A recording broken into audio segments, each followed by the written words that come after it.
jy moet sien,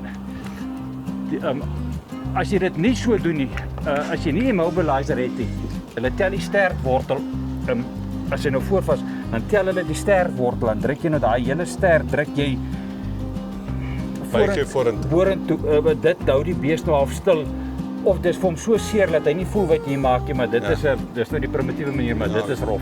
Ja. Dan moet jy die sterk, jy moet hom hier by die, net die by die brein oog moet jy hom vat en dan druk jy vir hom vorentoe vas, maar dit is Nee, soos jy sê, al die goeders moet gedoen word, maar as jy jou mobilizer het, maak dit net soveel makliker en ek dink minder stresvol vir die diere en minder dit is 'n pyn. geskop en 'n geraas, want hulle moet hom vasdruk. Jy het hierdie immobilizers pas, dink ek soos 3 mense se werk wat hy vir jou spaar, wat hy doen as jy dit nie het vir 'n gesit. Net om hom vas te druk. Ja.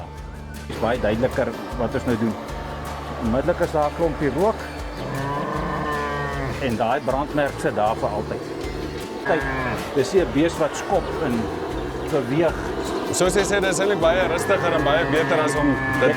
Jy spaar 'n klomp mense ekstra wat nou die bees moes rustig hou se werk.